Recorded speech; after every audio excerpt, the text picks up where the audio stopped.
accounting for up to 30% of total trade. With volumes exceeding 400 billion euros annually. Yet, and I say again, yet, much of this trade remains concentrated in raw materials, an imbalance we must urgently address together now. Today, manufactured goods account for less than 20% of Africa's exports, compared to over 70% in more industrialized regions. This is why, across the continent, and certainly in Kenya, we are investing in infrastructure to support industrialization, including industrial parks, special economic zones, and regional value chains to build a competitive manufacturing ecosystem. In Kenya, manufacturing is set to increase to 15% over the medium term. Across Africa, manufacturing output currently valued at around $500 billion has the potential to exceed $1 trillion by 2030 with the right investment and with the correct partnerships.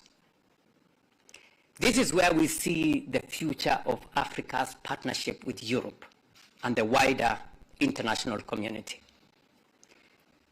Not as a relationship defined by extraction, but by co-production and co-creation. We seek partnership that invests in production within Africa, creating jobs in our continent, and delivering sustainable returns for investors and for everybody. When we create jobs in Africa, we expand markets, we strengthen stability, and reduce the pressures associated with illegal migration. Each year, for numbers, up to 12 million young Africans enter the labor market, yet only about 3 million formal jobs are created. The implications are clear. Millions are left in informal, low productivity, and often precarious employment, with nearly 96% of unemployed youth in informal sector, and many still living in poverty. This is not merely an economic concern. It is a social and a political imperative. Without jobs and opportunity, we risk cycles of instability, unrest, and lost potential. By investing in manufacturing and value addition, we lay the foundation for large-scale job creation. Industrialization remains the most viable pathway to absorb our growing workforce, raise incomes, and build resilient economies. It is how we convert demographic pressure into a demographic dividend. If we get this right, Africa's youth will not constitute a burden on the global system. They will be an asset, one of its greatest engines of growth, innovation, and shared prosperity. That is the opportunity before us, and that is the future together we must build. This is why Africa's demographic trajectory matters, not only to Africa, but to the world. By 2050, 1 in every 4 people globally will be living in Africa. This is not simply a demographic projection. It is a defining reality for global demand, supply chains, and economic growth. The question is not whether Africa will shape the future, but whether we will build that future together. The time, in my opinion, for any serious investor looking for a workforce, looking for a market, and looking for a return is now. This is the time to invest in Africa. However, for Kenya and for Africa more broadly, to fully realize this potential, we must acknowledge that the current global financial architecture does not work equitably for all.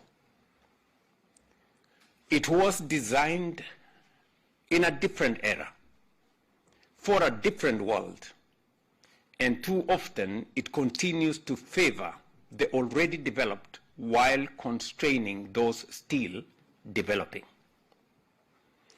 Today, African countries face disproportionately high costs of capital, not always due to underlying fundamentals as we are told, but as a result of structural biases in global risk assessment. Credit rating systems, largely calibrated to advanced economies, frequently, if not always, fail to reflect the resilience, growth potential, and reform trajectories of African markets. The result is a persistent risk premium that raises borrowing costs, limits investment, and slows down development. Institutions such as the World Bank and the United Nations Development Programme have acknowledged that countries in Africa and across the global south often pay significantly higher interests than advanced economies, sometimes up to 5 times, even where debt levels are comparable, or sometimes even lower.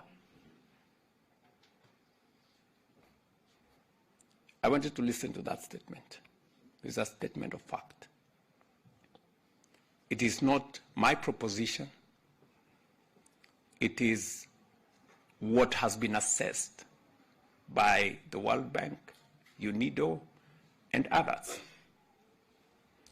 In times of crisis, we have witnessed abrupt credit rating downgrades, sometimes preceding actual defaults, triggering capital flight and further constraining fiscal space. This is not merely a market outcome.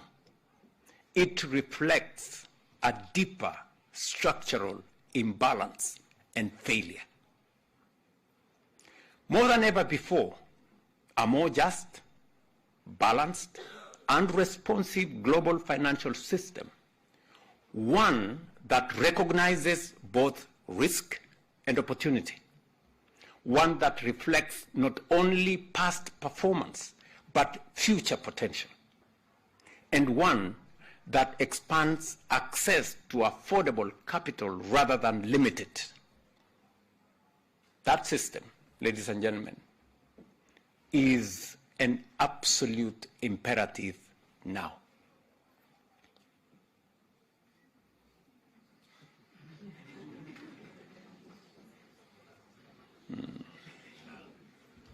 Okay? Maybe I shouldn't have said now.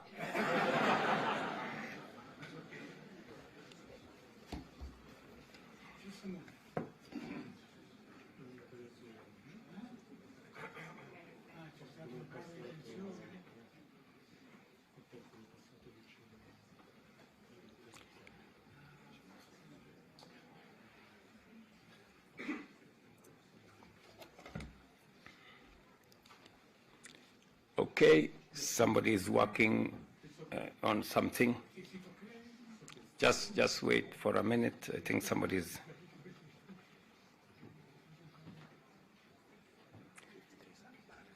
Yes, I think we are there.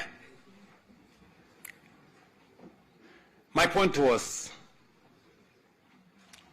we need to correct that imbalance or failure sooner rather than later. And by the way, this is not a call for concession.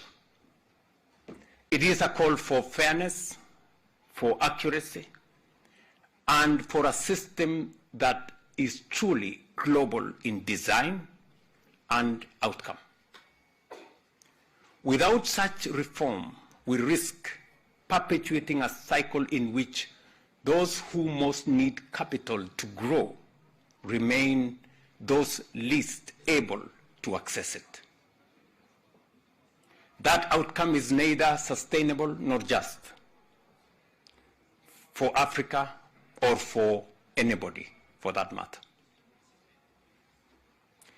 Nowhere is this imbalance more evident or more consequential than in the global response to climate change. Somebody needs to do something about something else. We need the energy of African countries.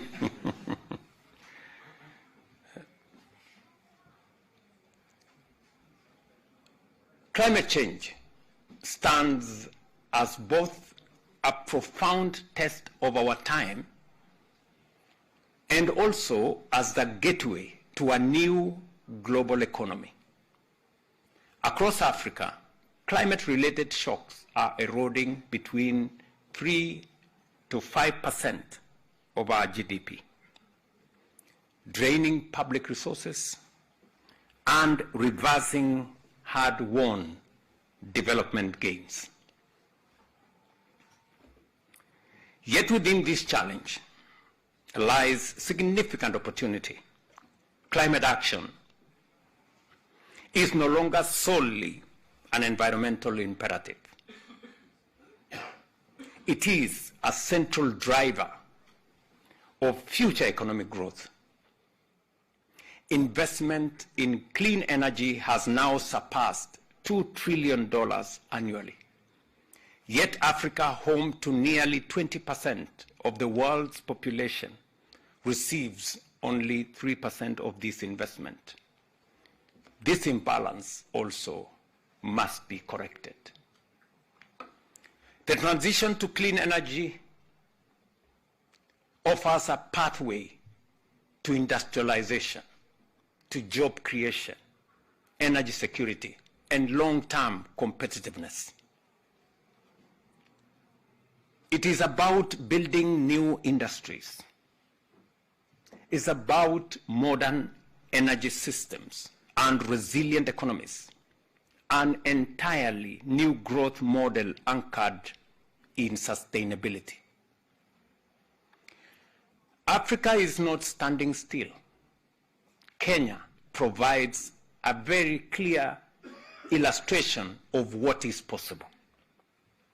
Today, over 90% of our electricity in Kenya is generated from clean energy sources. We are a global leader in geothermal power, with projects such as Olkaria placing Kenya among the top producers worldwide of geothermal energy. We have also made sustained investments in wind and solar, including the Lake Turkana wind power project, one of the largest on the continent, as well as continued expansion of solar generation. These investments are not only reducing emissions, they are powering industry, lowering costs, and strengthening energy security. Across Africa, similar efforts are underway, scaling renewable energy, advancing green industrialization, and strengthening climate resilience across agriculture, infrastructure, and livelihoods. These are deliberate steps to reposition Africa as not just a victim of climate, but to be a driver of global solutions. But Africa cannot do this alone. The international community must now match ambition with delivery. Climate leadership must be measured not by declarations that we make, but by results. This requires a fundamental shift, reforming financial systems, scaling up climate finance, and ensuring equitable access to investment. Ladies and gentlemen, my final point on Africa concerns the continent's place on the global stage, particularly within the architecture of the international peace and security. For decades, the world has relied on a framework designed to preserve international peace and security, prevent conflict and aggression, particularly among major powers, to enable collective action when peace is threatened, and to uphold the responsibility of leading nations as custodians of global stability. That framework has served the international community so far. Yet, today, we all know it is under significant strain. What clearer evidence of dysfunction can there be than a system in which those entrusted to underwrite global peace and prevent aggression are themselves accused? What clearer signal do we require than a world that appears to be drifting towards an order defined not by rules, but by might?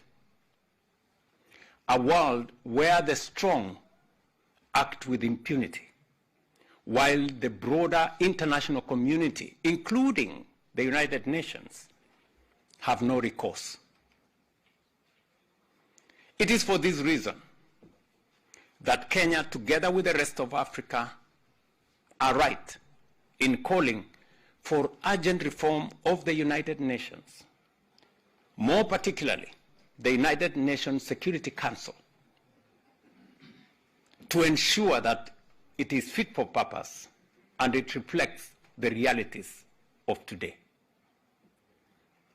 We cannot, in good conscience, speak of a truly united nations when the voice of 54 African countries remain absent from the highest table of decision making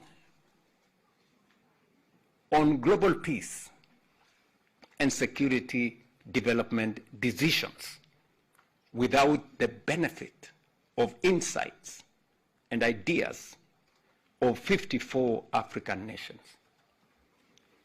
Africa must, as a matter of principle and justice, have a permanent representation at the United Nations Security Council. This is neither a concession nor an act of affirmative action. It is a necessity for the legitimacy, the credibility, and the effectiveness of the United Nations itself. We must recall the solemn commitment that gave rise to the United Nations 80 decades ago, which said to save succeeding generations from the scourge of war, which twice brought untold suffering to humanity. That commitment, never again, was not a mere slogan. It was a covenant with humanity. I wish to reiterate the following. I wish to reiterate the following, and mark my words. When power begins to outweigh principle, when established norms lose their authority, when might is allowed to define right, and when the international community stands divided or paralyzed in the face of aggression, we move dangerously close to the precipice of global disorder and anarchy. This is a future that we must collectively and decisively reject. Distinguished ladies and gentlemen, I was invited to speak about Kenya, a country looking to the future. I chose also to speak about Africa, a continent looking beyond. I did so because the two journeys are inseparable. Our challenges are shared, and so too are our opportunities. Today, both as a nation and as a continent, we are ready to confront our challenges with honesty, and ready to take responsibility for shaping our future. And Africa is going to do its part. What we ask of the world is straightforward: partnership and solidarity. Partnership that recognizes our potential, and solidarity that translates ambition into action. When we succeed, the future we are shaping will not belong to us alone. It will not belong to the few, nor the mighty and the powerful. It will belong to all. And that is a future worth building together right now. I thank you.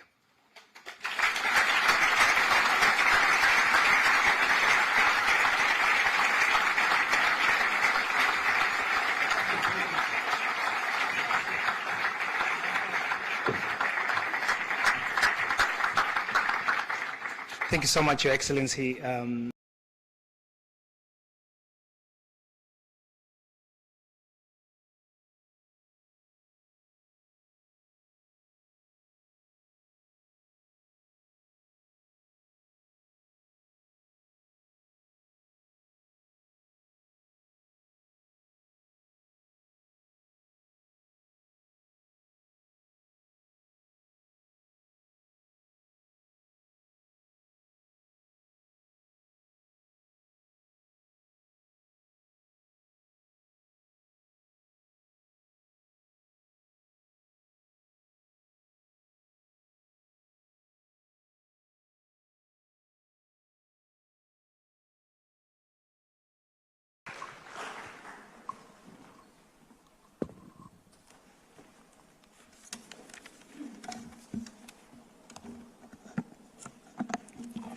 Thank you, Principal Secretary Abubakar, together with your co-host, for taking us through that session. Your Excellency, President of the Republic of Kenya, Dr. William Samoei Ruto, our Prime Cabinet Secretary and Cabinet Secretary for Foreign Affairs, Musalia Mudavadi, Your Excellency, the Deputy Prime Minister and Minister for Foreign Affairs, Antonio Tajani, my colleague Cabinet Secretaries, Principal Secretaries, senior government officials here present, and the business community. Allow me to take this opportunity first to thank all of you for being part of this very important business session. Your Excellency, in the morning, we had several visits to some of the places where they are very good in agriculture, in energy, and value addition. And I participated in the one for agriculture, and I want to confirm that indeed we have a lot we can be able to learn and work together. And the history of Kenya and Italy is very long. As was said earlier in the day, Most of our rural areas, the priests who actually came were actually speaking only Italian, and we had to translate to know what God had said. So we still have very fond memories. In my own hometown, there's a small church that is built in a place called Maimahio. It's a very small church. It was built by the prisoners of war in 1942. It still remains a very important site where visitors still visit every day. And therefore, our bonds are unbreakable, and we are here to now look at the commercial side and to get our business people to talk one-to-one and be able to create the necessary linkages. So I wish to take this opportunity to underscore today's engagements that have demonstrated the strong and growing partnership between Kenya and Italy, anchored on shared opportunities in trade, investment, innovation, and sustainable development. The discussions and interactions we have witnessed today reaffirm the immense potential that exists for deeper collaboration between our two countries. We have nearly 220 Italian companies present here, showing great interest in this forum. I confirm that Italy brought one of the biggest delegations in the just concluded Kenya International Investments Conference that was held in Nairobi last year. Over 70 companies were represented. I want to take this opportunity to salute them for the confidence they have demonstrated in our economy. I confirm that my ministry's singular role is to convert interest to tangible opportunities, and the investment promotion agency, Invest Kenya, will be deployed to fully follow up on all the leads that were generated both in Nairobi and also here. Indeed, this forum has provided a valuable platform for connecting investors from Kenya, institutions, business people, and also translating dialogue into tangible opportunities. We are particularly encouraged by the commitment shown by both public and private sectors to advance mutually beneficial partnerships. Distinguished guests, it is also my distinguished honor to announce the just signed MOU between our Equity Bank and CDP Bank, where over 40 million will be availed for business people participating in this forum, and also to help strengthen the trade, because a lot of times when the trade deals are signed, without the necessary financial infrastructure to support it, we may not see it take off. So this is one area where we are both signing the trade agreement, but also giving the facilitation necessary. And I want to congratulate the two banks for that very critical stage. Ladies and gentlemen, I now have the opportunity to invite the Prime Cabinet Secretary and the Cabinet Secretary for Foreign and Diaspora Affairs of Kenya, the Honorable Dr. Musalia Mudavadi, to deliver his remarks and proceed from there. Welcome.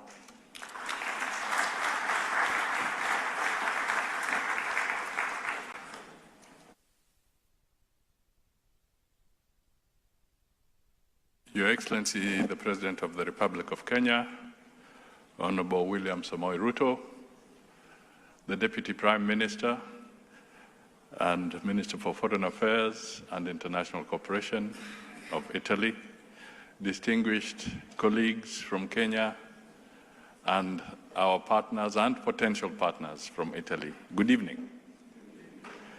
I'm sure you're all familiar with the famous phrase that Rome was not built in a day. And whoever made that statement was, in my view, looking at the resilience of Italy, the hard task that it takes to put up a nation, how meticulous you must be. And indeed, even as we go through the streets of Rome, we can still see the cobblestone that was placed there one at a time, and the very magnificent structures that have stood the test of time. So, equally, the relationship between Kenya and Rome was not built in a day. It has taken 60 years of very strong partnership and collaboration between our two countries. And that is why we are here, so that we can look at the next phase of our partnership. So I do not want to say too much, because we want the business deals to flow and to be signed. So I will take this opportunity to invite the Deputy Prime Minister, Antonio Tajani, to come forward and tell us how the cobblestones were put together to build Rome. And then thereafter, we shall invite His Excellency, the President of the Republic of Kenya, to make the closing remarks. The Honorable Prime Minister.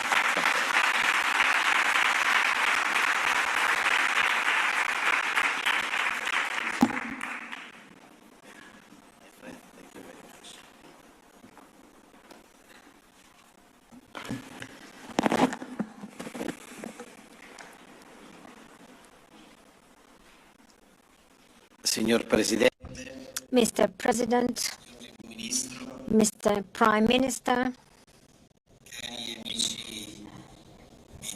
dear friends, ministers, and very dear friends from the delegation of Kenya, dear businessmen. This business forum ends a day that marks a fundamental time in the relations between Kenya and Italy. I took part in the meetings of the President and Prime Minister with President Mattarella and the Prime Minister Meloni. Two important, very important meetings that marked the strengthening of the political and economic relations between two countries that have always been friends, and they wish to keep working together to grow their economies and provide positive answers to Italian and Kenyan citizens. Very positive meetings, which ended by signing an important agreement that will pave the way to more meetings and more deals, both political and economic agreements that will strengthen the friendship between our two countries. Mr. President, I really wish to stress to what extent for our government and for Italians as a whole, Africa is a fundamental continent, is a key continent. It is the continent which is in front of us, overlooking the Mediterranean, a continent that has always shown to be very attentive and has always shown a great interest for Italy and for Europe. So we cannot disregard this request for friendship and the attention that the continent has shown vis-à-vis us. It would be a very serious political and strategic mistake not to consider Africa as a key partner for us. I've been doing this since I was a European Commissioner for Transport and Industry. And I'm doing this today as a Deputy Prime Minister and Minister for Foreign Affairs and International Trade. We believe in the democracy of growth. This is a book that has just been published by my ministry that deals with Destination Africa.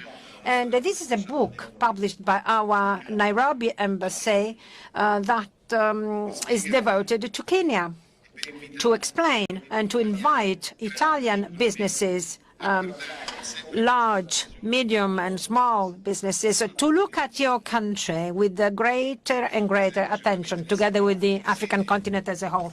Dear Mr. President, you will certainly know that the headquarters of the Italian television is in Nairobi, which shows that Nairobi and Kenya are for us a major reference point, and we wish to be so even more. So a bridge also to talk to other African countries for the role that you play. Mr. President, Italy is the second-ranking industrial power in Europe. Following China, we are the country in the world with the broader variety of productions and products. So we really wish to rely on the quality of our know-how, and we wish to rely on the ability to produce high-quality products, and we look with great interest to your market, because it is a growing market, it is a young market, a market with an extraordinary potential. So, Mr. President, we need you. Your country is rich in raw materials. It is an industrial country like Italy, where there are industrial companies and agricultural companies as well. And countries such as ours, we cannot do without raw materials. Without raw materials, we cannot be competitive. So we need to look at your extraordinary potential with great attention. And as a friendly with a very friendly relation on a win-win basis. So with a win-win approach, allowing you to leverage and make the best use of the resources available in your land, using our know-how. And so thanks to our know-how, we can build a project of economic and industrial growth. We should not think that raw materials are just taken here to Italy. Raw materials must be processed where they are available. Also thanks to our know-how through joint ventures, allowing Italian and Kenyan businesses to work together and to grow the economies of both countries, creating jobs. And then we can bring the raw materials that we buy to Italy to make our system more competitive. So we can make both systems more competitive, working hand in hand as brothers who wish to build together a different future. We've been talking about tourism a lot. Tourism facilitates personal relations.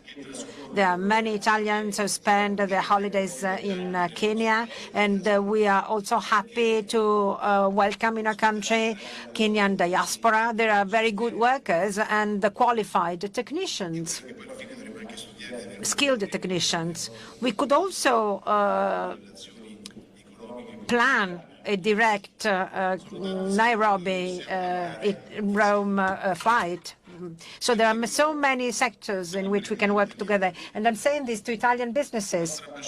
Our embassy and the ministry will support and will take you, will come to Kenya with you so that you can carry out your project and you can export quality Italian products, and you will be able to invest. As Mrs. Corradini pointed out before, internationalize does not mean relocate. It is the opposite. We want our companies to internationalize, so they must invest, not just export, to produce also in friendly countries such as Kenya, because this is a win-win agreement. We can create jobs, we can create wealth and well-being for our companies. So our commitment as a ministry, together with CDP, with the Foreign Trade Agency and CMEST and SACE. Our goal is to support you in order to and to take you there, analyzing the opportunities for trade between Rome and Nairobi. This will allow you to operate better, invest better, and do a better business. And none of you will ever have to feel alone when operating in Kenya or any other countries in the world. The reform of the Ministry of Foreign Affairs that started operating on January 1st, we have a General Department for Growth, which follows and supports all Italian companies throughout the world so that they can feel they are strong and they are supported by the government. So we have an operating room working 24 hours a day to provide responses to businesses who need operation. There is a new office of CDP in Nairobi, and this, which is good news. We believe in Kenya. We believe in the government of Kenya, and we have great relations. And I'm sure that in the future we can keep implementing big projects, great projects, which can be useful for both our countries, and they can also be useful to build peace. I always quote a statement from a French philosopher, where goods go through, where weapons do not go through. So we are countries that focus on economy and trade. So we are also ready to receive your products, welcome your products, and to increase investments also from your country to Italy. So it has not to be a one-way relation. It has to be a bilateral, a two-way relation. We are ready to welcome your businesses interested in having joint ventures in our country. We can work together in so many sectors. We mentioned coffee. Healthcare has not been mentioned enough, but I think that the Gruppo San Donato can work a lot for healthcare. The protection of the citizens' health is important. Africa cannot have life expectancies that are so short as they currently are. We need to do more. Mr. President, you know that Italy finances the Gavi project for the production of vaccines in Africa to make life expectancy longer for African children. We cannot accept for children to live just 2 or 3 years. So we have this responsibility, being a friendly country of Africa, to provide responses also in the sector of healthcare and health in general. This is maybe the most important thing. We have been talking with the President about the humanitarian aid that Italy is taking to Sudan through the Italy for Sudan operation. And the President has pointed out how important it is to curb the sufferings of a country that is affected by war. So we do not have just business purposes, but also politics to safeguard the rights of peoples to live in peace and help people who suffer when we can. This is a duty for all of us. I appreciated a lot what you said, Mr. President, talking about Sudan. You are playing a very important role to contribute, as our Prime Minister mentioned, to bringing peace in the countries around you.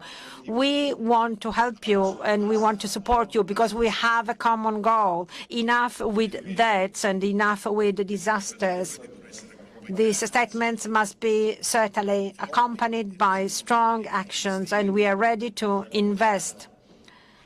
As I said some days ago, a ship, an Italian ship with food aid arrived in Nairobi on Christmas, also a plane with aid for children. We don't want to see camps where just children or women live because men are fighting some war or maybe are dead. I think that this forum, I mean, it's a long day of cooperation between Kenya and Italy, and it also brings a message of peace. It's not just the mere economic interest. There is a vision for Africa and for Europe, and a vision of neighboring countries and neighboring continents that must live in peace and must be lighthouses for the world. Africa has extraordinary potential. We have the duty to help all the African peoples so that through our know-how they may really increase and fulfill their potentials. It will not just be to benefit African peoples, but also to us and for the world as a whole. So with gratitude, I wish to thank you for honoring us with your participation in this business forum, and I thank the Prime Minister, the Minister of Foreign Affairs, and I want to thank all of you, all the Kenyan businesses. You are always welcome among Italian businesses. You will always find friends to do business with, but also for personal and human relations, which are the most important thing for all human beings. We were not born to live alone. We were born to live together with other people, and together with other people we need to build something positive. Today, we certainly did something great because it was a very positive day. Thank you so much, Mr. President.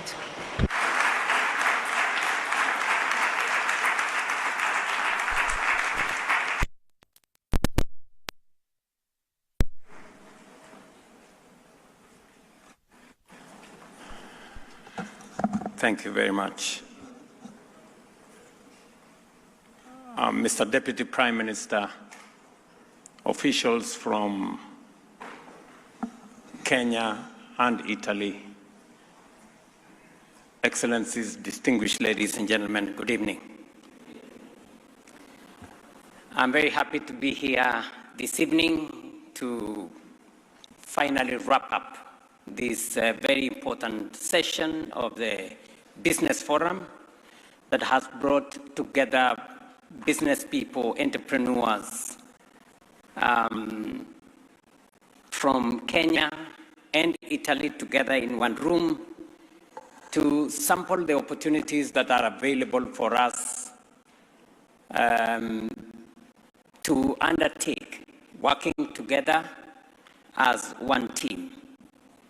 I am truly grateful that we have a full room here.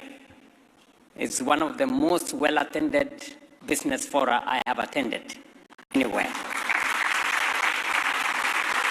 And it speaks to the confidence that has been developed between both the Italian business community and the Kenyan business community. And it serves as an encouragement to those of us who are policymakers that we have a real opportunity. When business steps up, then it makes work very easy for those of us in the policy-making space. The numbers, as has been said here earlier, are very encouraging. We are seeing opportunities of growth, both in exports from Kenya and also in the business opportunities that are being undertaken by Italian business entities. We now have close to 50 major Italian business entities doing business and operating out of Nairobi. We just opened the office the other day of MedO Foundation that will again continue to build synergies between Kenyan companies and Italian companies as we look at the opportunities that exist for investment. Let me say a couple of things by way of opportunities that are available in Kenya. I know the CEO of Kenya Investment Authority, who is here in this meeting, that gentleman there has explained to you investment-ready opportunities, bankable opportunities that are available in Kenya that are awaiting investors, joint partnerships, public-private partnerships to undertake those investment opportunities.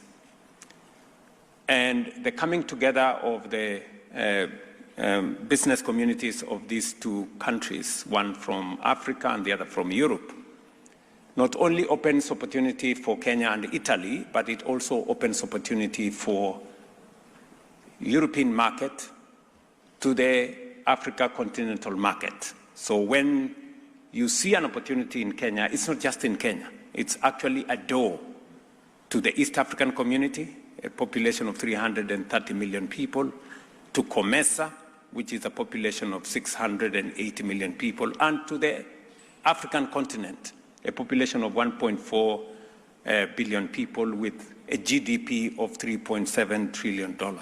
So, as you sit in this room, there is huge opportunity for your businesses, both in Kenya to the African continent and in Italy to the European market. Aside from the opportunities that have been mentioned by the Kenya Investment Authority, from a public sector, we have rolled out 3 major programs that have significant investment opportunities.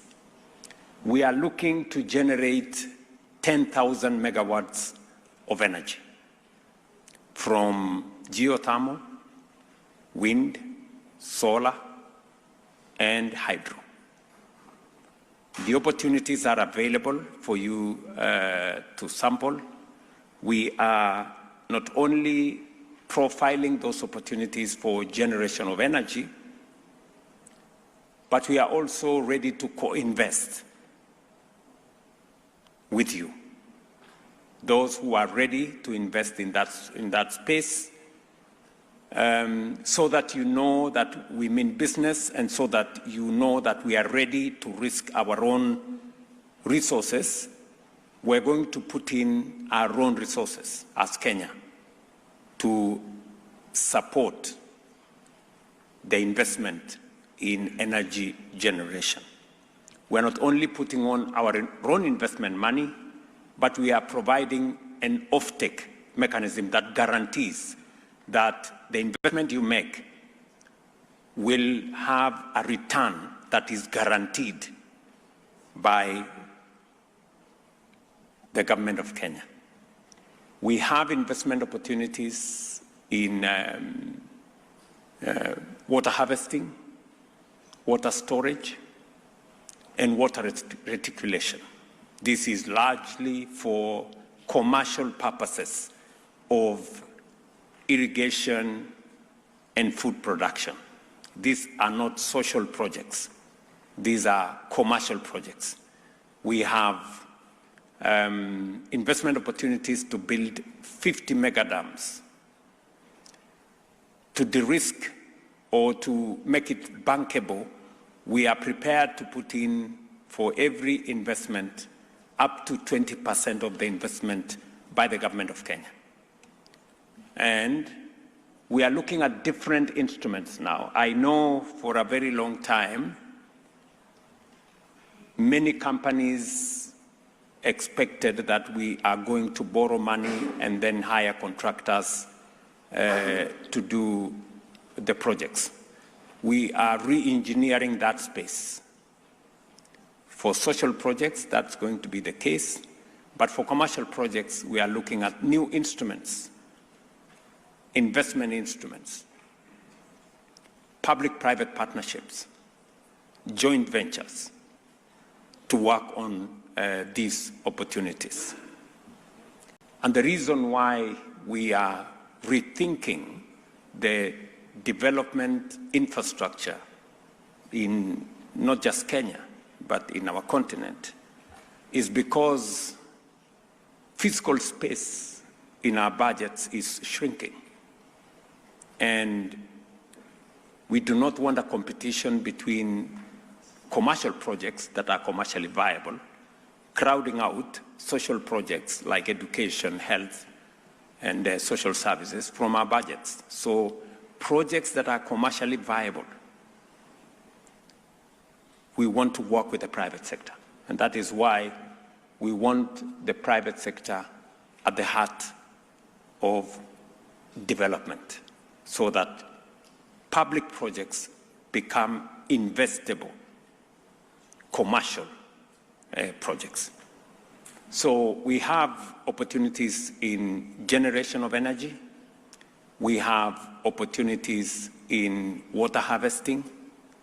And we also have opportunities in transport and logistics. We've just announced a tender to do the Jomo Kenyatta International Airport afresh. We're looking for investors who are ready to invest with us. We are equally going to invest as Government of Kenya because it's a commercially viable entity. And we are also looking at people who are ready to invest in our ports. We're looking at people who are ready to invest in our transport corridor, especially the superhighways with tolling. So we were looking at another 2,800 kilometers of toll road in Kenya. And we are looking for people to work with us, invest with us. And so that you're confident, you're not going to invest alone. We're going to invest with you. We're going to put in our own investment as other investors are putting in their investment. And why do I say these opportunities are good for Italian businesses as they are good for joint venture companies that will come from the Kenyan side? I can give you 3 or 4 reasons why this is a good place to invest. Number one is that Kenya is the 6th largest economy in our continent. And number two, we have our macros that are very stable. We have our exchange rate that is stable. Inflation has been around 4% for the last 3 years. We have managed to stabilize our dollar exchange rate. We have managed to stabilize our interest rates.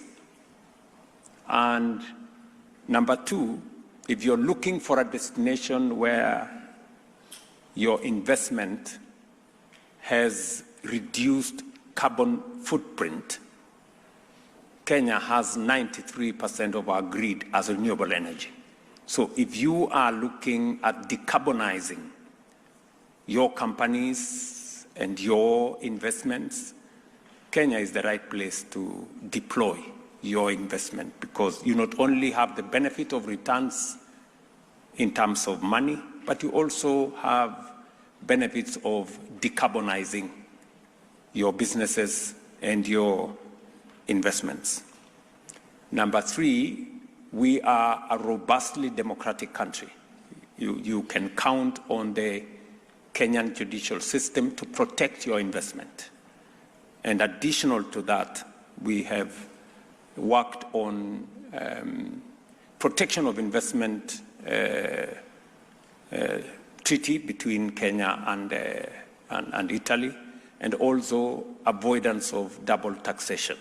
So there is a legal and a framework that enables your businesses to operate in a manner that is protected.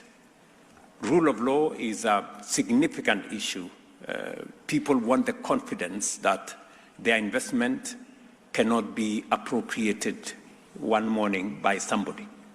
You know that your investment is protected, and the rule of law is as much a part of Kenya as it is a part of Italy. One more reason why I believe your investment is the right place in Kenya is that we have one of the best human capital anywhere in the world. If you want hardworking people, you will find them in Kenya. If you want intelligent,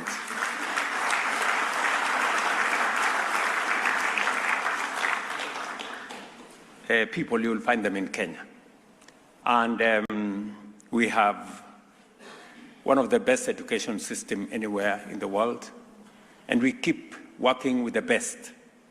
The reason why this afternoon I was discussing with the Prime Minister Meloni on the need to collaborate in matters research, innovation, science between Kenya, and we've just signed an instrument to facilitate greater collaboration in the space of science, research, innovation with Italy. We are also tapping into Italian equipment to train our technical training students so that we sharpen their skills and make sure they are ready for business. So we have a solid, and I'm very proud of the Kenyan human capital. If you ask any company, any global company, they will tell you when they have a choice to hire a Kenyan and somebody else, they will hire a Kenyan. Let me also mention to you that Kenya opens doors to a very big market, present and future. Just for your information, by 2050, a quarter of the world's population will be living in Africa. By 2050. So if you are looking for market for your products, this is the time to have a footprint in Africa. And this is the opportunity for you to set it up in Kenya, because it will serve the present and it will also guarantee the future. And I believe that this is the opportunity for you if you're thinking about market and if you're thinking about the future. That is where the future is, and that's where the future market is. And just for your information, Africa has been fragmented for a long time, but today we have built a trade infrastructure around the Africa Continental Free Trade Area that consolidates the 1.4 billion people in the African continent into one single market. And therefore, there is opportunity for you to think about it in that manner. And finally, as we look at building synergies between Europe and Africa, we are a continent rich in raw materials, from minerals to oil to energy, name it. And we are all agreed, and I remember having a conversation with President Mattarella in the presence of the Deputy Prime Minister here, that it is now a fact that we all agree that it doesn't serve Europe or any other place to transport raw materials from Africa to anywhere. It makes logic, it makes business sense, it is the responsible thing to do, to process whatever it is in Africa, whether it is minerals or it is other raw materials. It makes sense for it to happen in the African continent because that's where the raw materials are, that's where you have energy, that's where you have the human capital, you have the men and women to work on it. Because doing it otherwise doesn't work. Because if you transport opportunities for jobs from Africa into Europe, then you will force the young people in Africa to come to Europe. And you know what that means. The consequences are not very good for anybody. So it's just a responsible thing to do, is to make sure that we keep the jobs in Africa and share the products globally. So just to let you know, we have some of the largest reserves of raw materials, and we want a win-win partnership. Resources from Africa, human resource in Africa, technology, and financing from Europe. That becomes a collaboration, a win-win outcome. If you have raw materials in Africa and human capital in Africa, you have technology and financing from Europe or elsewhere, then that collaboration brings out a win-win outcome. So this evening, I want to encourage the private sector here that there are opportunities, and we are committed as an administration in Kenya to working with the private sector. We have made it our central pillar. The private sector in Kenya can tell you that every opportunity that we have that can be undertaken by the private sector, we do not waste time as the public sector. We get the private sector to do it. I will leave you with one phrase, finally. It is said that fortune favors the bold, but global markets reward the prepared. Kenya is not only bold, we are also prepared. So we want to work with you and see to it that we turn every interest, every intent, and every opportunity into something concrete for projects, programs,